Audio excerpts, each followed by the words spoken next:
कहता है कि वो अधिकार रखे। ये तो पहला वाक्य है। उसने कहा मनुष्य को बनाए, और मनुष्य कैसा होगा, मनुष्य के बारे में पहली बात वो कहता है कि वो अधिकार रखे। देखिए, अधिकार परमेश्वर के मन और योजना में इतना महत्वपूर्ण है। उसने कहा मैं मनुष्य को बनाऊंगा और वो अधिकार रखेगा। मनुष्य की खासियत क्या है? मैं उसे अपने स्वरूप और समानता में बनाऊंगा और वो अधिकार रखेगा। This is my desire to honor you, Lord, with all my heart. I worship you.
Please मेरे साथ में निकालिए रोमियो अध्याय 5 और चलिए पढ़ते हैं वचन 17।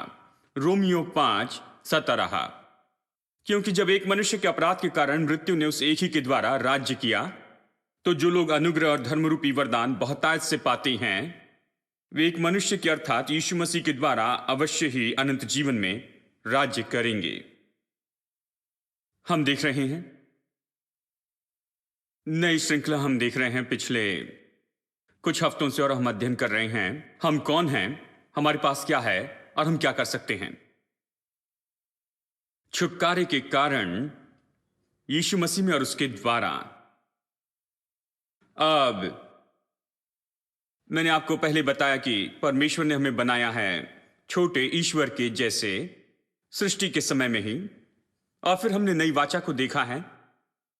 हमने देखा परमेश्वर हमें बहुत कुछ देना चाहता था और यीशु मसीह के द्वारा उसने हमें दे दिया। और नया नियम जो हमारे पास में है, ये कुछ नहीं, बस एक स्टेटमेंट है या वसीयत है, जो कुछ भी परमेश्वर ने हमें दिया है। वसीयत देने वाला मर गया और इसी के कारण ये वसीयत सक्रिय हो गई।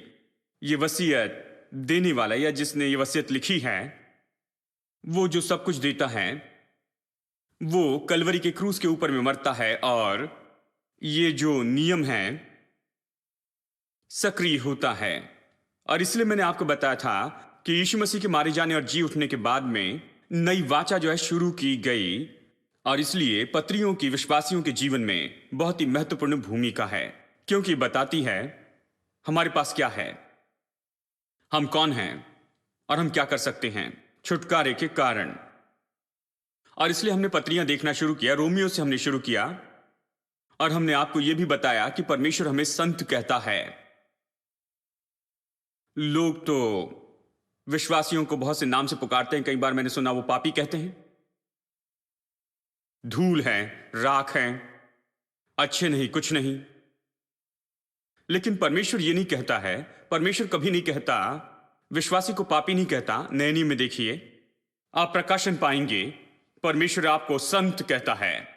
परमेश्वर ये मानता है कि वो संत है। यहां तक कि कुरिन्थियों की कलीसिया जो शरारती कलीसिया थी, वहां के संतों को संत कहा गया है, क्योंकि परमेश्वर के पास भरोसा था कि वो क्या कर सकता है। उसने भले काम शुरू किया, उसे वो पूरा करेगा। सारी असिद्धता और ये सारी बातें परमेश्वर से छिपी हुई नहीं है। ऐसा नहीं कि नहीं देखता, वो जानता है, लेकिन जानता है कि वो अच्छा काम कर सकता है, इसलिए वो हमें संत कहता है। और फिर हम इस बात का अध्ययन करने लगे, ये धार्मिकता, कि हम किस तरह से धर्मी बनाए गए हैं। हम इसके बारे में बहुत चर्चा कर रहे हैं और ये बहुत ही महत्वपूर्ण विषय है, इसलिए मैं यहां पर इस पर ज्यादा समय बिताऊंगा, क्योंकि इसे एक दृष्टिकोण पर कि हमें धार्मिकता से अपने जीवन में राज्य और अधिकार करना है। यह तो यीशु मसीह की धार्मिकता को स्वीकार करने के परिणाम हैं। हम क्या कर सकते इसमें आता है। हम क्या हो सकते हैं, आज हम क्या कर सकते हैं। हम जीवन में राज्य और अधिकार कर सकते हैं। वचन 17 सच में यह कहता है। कुछ अनुवाद तो सच में इस तरह से अनुवाद करते हैं कि इसी जीवन में राज्य और अधिकार करेंगे। कुछ कहते हैं राजाओं के जैसे राज्य और अधिकार करेंगे जीवन में। तो हम आपको ये सारी बातें बता रहे हैं, और मैं पिछले 2-3 हफ्तों से दोष भावना के बारे में सिखा रहा हूं, कैसे ये लोगों के राज्य और अधिकार करने के बीच में आता है, कैसे ये आता और हम कैसे इससे पीछा छुड़ा सकते हैं।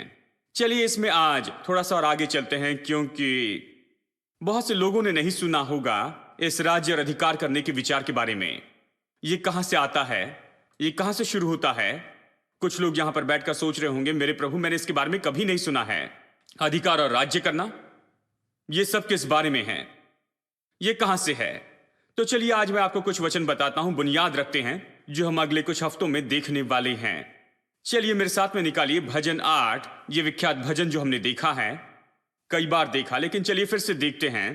भजन 8 मैं आपको दिखाऊंगा कि राज्य और अधिकार करना किस बारे में है।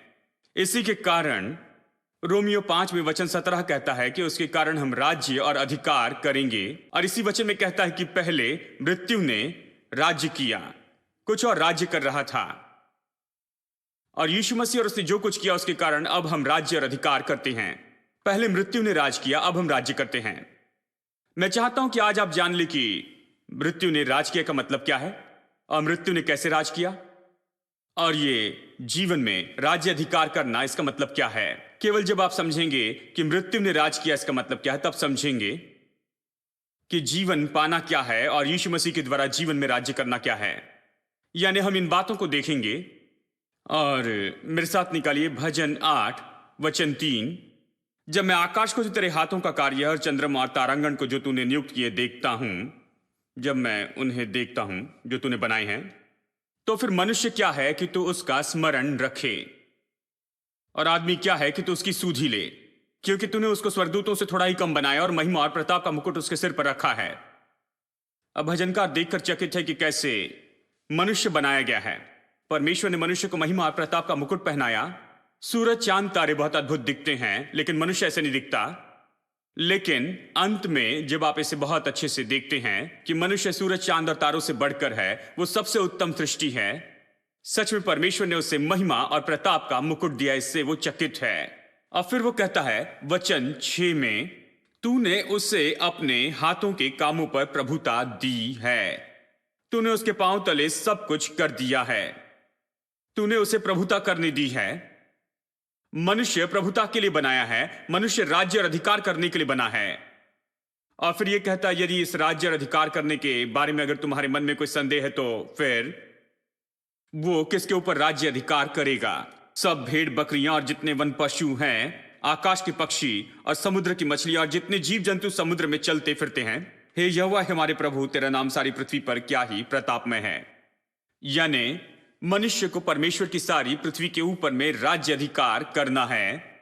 और जो बात मैं आपको बताना चाहता हूं वो यहां पर वचन 6 में है कि तूने उसे प्रभुता यानी प्रभुता दी है परमेश्वर के हाथों के सारे कामों पर। परमेश्वर ने सब कुछ बनाया, हम ये समझते हैं, लेकिन अक्सर हम इस बात को नहीं देखते हैं कि परमेश्वर की सारी सृष्टि पर मनुष्य को उसके ऊपर प्रभु करके नियुक्त किया है।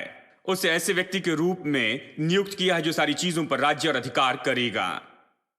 सब कुछ उसने उसके पैरों तले किया। उसे महिमा और प्रताप का मुकुट दिया है। उसे अधिकार और सामर्थ्य की ऐसी जगह पर रखा है। उसे इतना आदर दिया है कि मनुष्य को उन हर एक चीजों के ऊपर में राज्य करना है जो परमेश्वर ने बनाई है। इस पर विश्वास नहीं होगा, सच है ना? ये इसलिए क्योंकि सैकड़ों साल से चर्च ने इसका प्रचार नहीं किया है। चर्च ने राज्य और अधिकार का प्रचार नहीं किया। जब भी चर्च खुलता मैं वहां पर जाता था, संगीत बजाता, कई साल तक मैं वहां पर था, लेकिन मैंने कभी राज्य और अधिकार करने के बारे में नहीं सुना। जब 7 समुद्र पार करके मैं पढ़ने के लिए गया, उन्होंने बताया, मैं खुश हूं कि मैं गया, कि अब बस आप बस पकड़कर यहां पर आ सकते हैं और राज्य और अधिकार के बारे में सुन सकते हैं। 10 या 15 हफ्ते तक मैं राज्य और अधिकार करने के बारे में प्रचार करता हूं। यह अब इतना सरल हो गया है।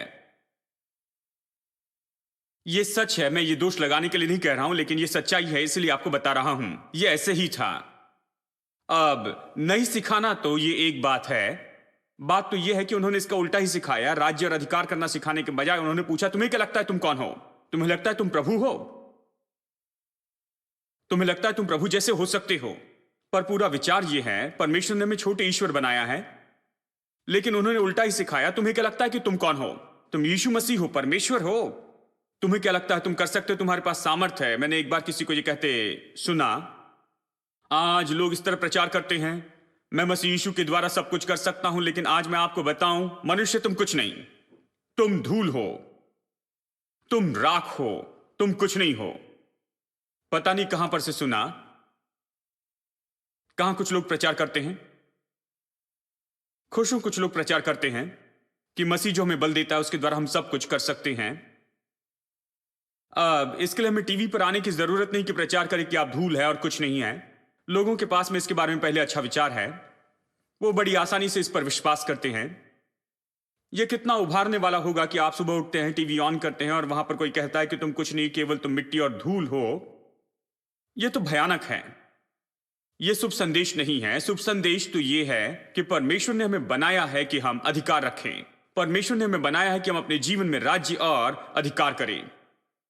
कब? यह नए नियम का विचार नहीं, यह तो विचार तो बिल्कुल शुरू से है। सृष्टि के पहले परमेश्वर ने इसके बारे में सोचा और मनुष्य को बनाया राज्य और अधिकार करने के उद्देश्य के लिए ही। जब लोग शादी करवाते हैं तो मैं उन्हें तसल्ली देता हूं, दूल्हे और दुल्हन को। वो तो बहुत ही नर्वस होते हैं, बस देखते हैं कि क्या होने वाला है।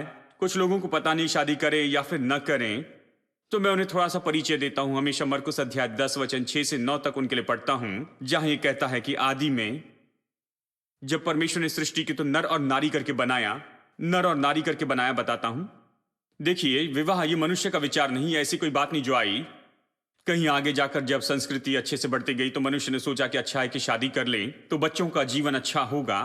नहीं, विवाह परमेश्वर का विचार है। मनुष्य को बनाने के पहले प्रभु ने यह सोचा वैवाहिक जीवन के बारे में, पति पत्नी बच्चे और ये सब। इसलिए ये निर्णय लेने के बाद में कि वो क्या होगा और वो कैसे जिएगा, और फिर उसने मनुष्य को बनाया और निश्चित किया कि वो मनुष्य को नर और नारी करके बनाया। और फिर मैं उनसे कहता हूं इसलिए यहां पर एक स्त्री है और एक पुरुष है, क्योंकि प्रभु ने आपको शादी के लिए बनाया है।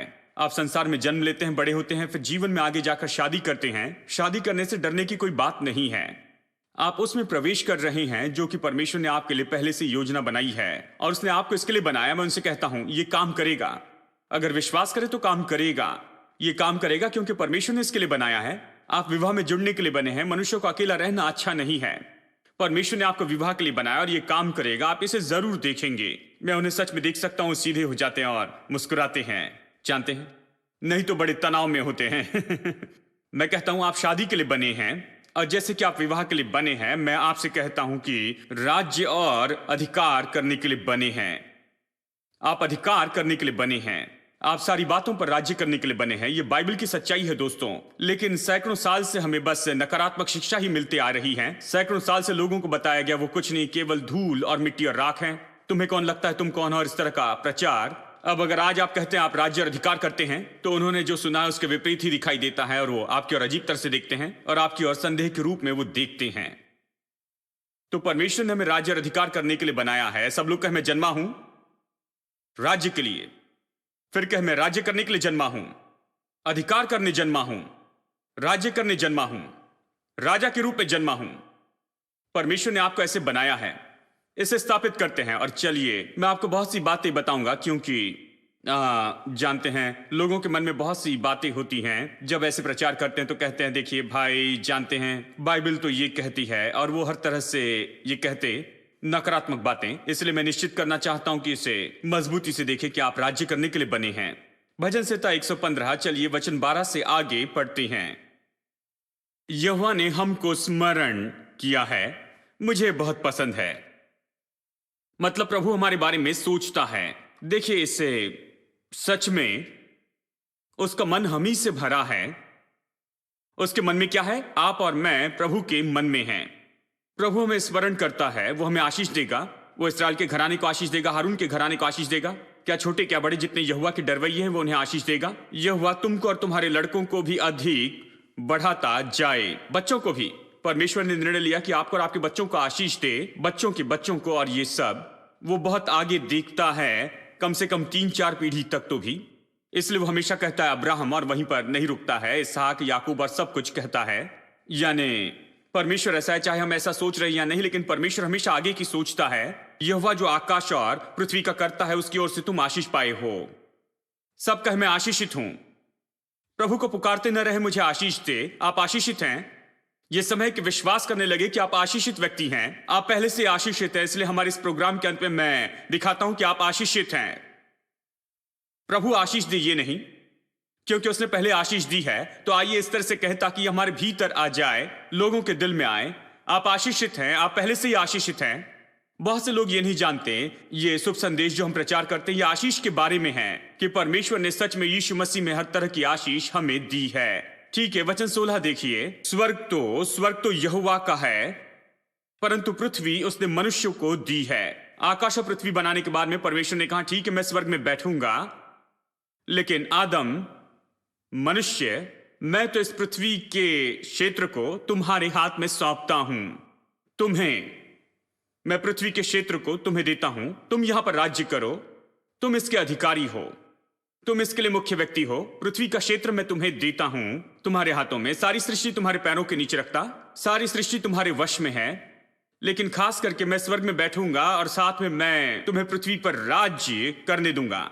ये मानो ऐसा जैसे यदि आप बहुत धनी व्यक्ति हैं और आपके पास में कुछ बहुत बड़ी कंपनी है, आप अपने बेटे या बेटी को वहां पर रखना चाहते हैं और उन्हें अपनी जगह पर राज्य करते देखना चाहते हैं, और आप कहीं कोने में बैठकर इसे देखते हुए बहुत खुश होते हैं।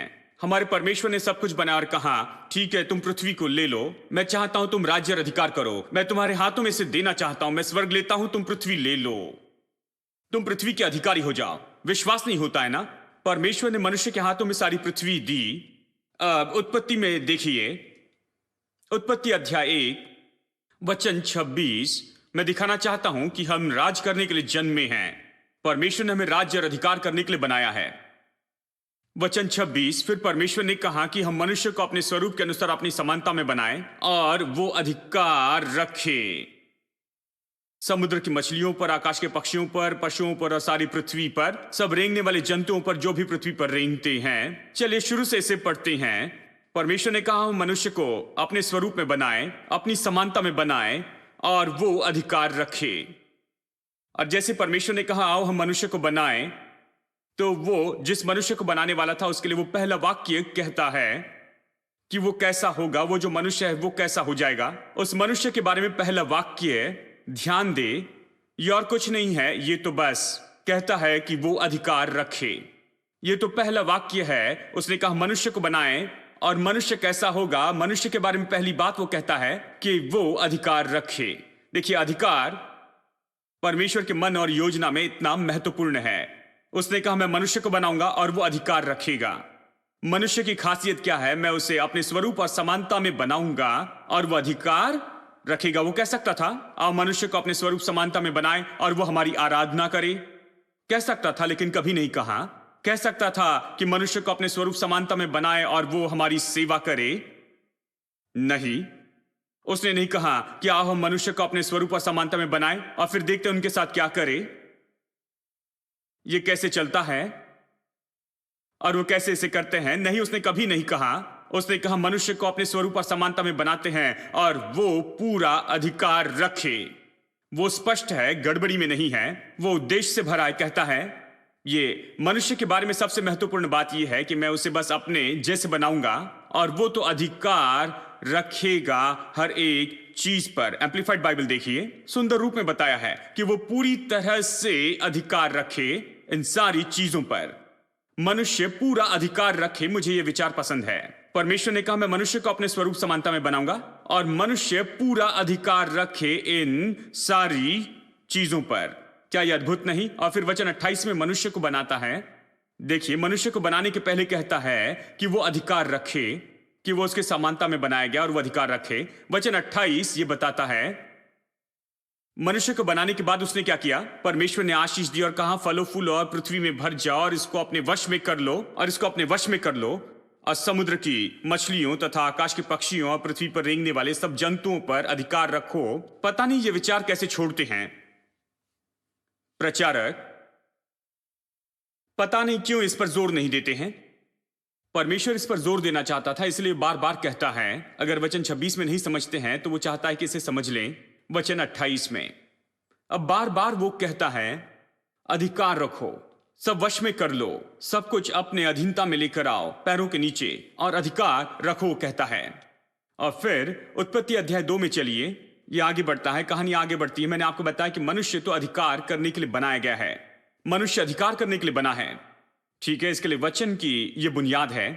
उत्पत्ति अध्याय 2 देखिए, उत्पत्ति अध्याय 1, 2 और 3 बहुत ही महत्वपूर्ण अध्याय हैं, क्योंकि ये बताता है सब कुछ कैसे बना है, उद्देश्य क्या था, उद्देश्य यहां पर प्रकट हुआ है। यदि अध्याय 1 और 2 देखें तो ये कहता है जो भी परमेश्वर ने बनाया उसे अच्छा कहा। अब जिसे परमेश्वर ने अच्छा कहा, अब कई बार तो हम उसी के ऊपर प्रचार करके ये बताने की कोशिश करते हैं कि ये क्यों बुरा है। परमेश्वर ने जिसे भी अच्छा कहा है उसे मैं बुरा नहीं कहना चाहता। यदि प्रभु ने उसे अच्छा कहा है तो ये अच्छा है।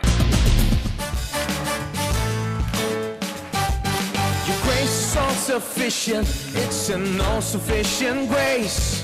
Your power and your glory are forever on display. And your loving kindness is better than life. Oh, it's better. Oh, better than life. Oh.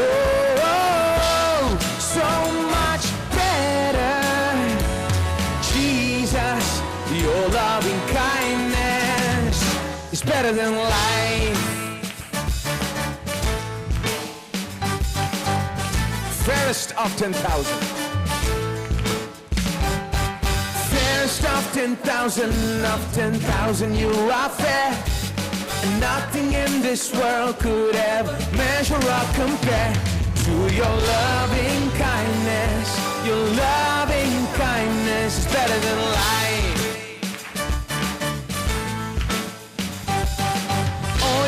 are just, oh Lord, you're just in all your ways. And I will lift my hands, oh Lord, with gratitude and praise for your loving kindness. Loving kindness better than life.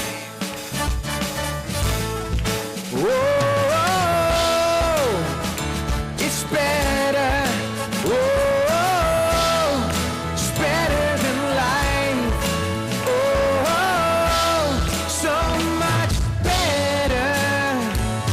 Jesus, your loving kindness. Oh, it's better. Oh, better than life. Oh, so much better. Jesus, your loving kindness is better than life. Just think about his loving kindness to us.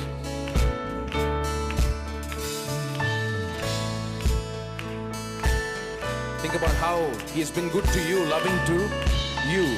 Sing this with me.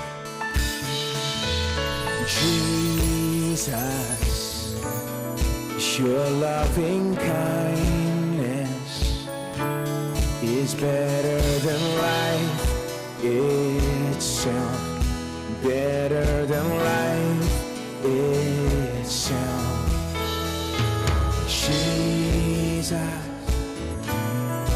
your loving kindness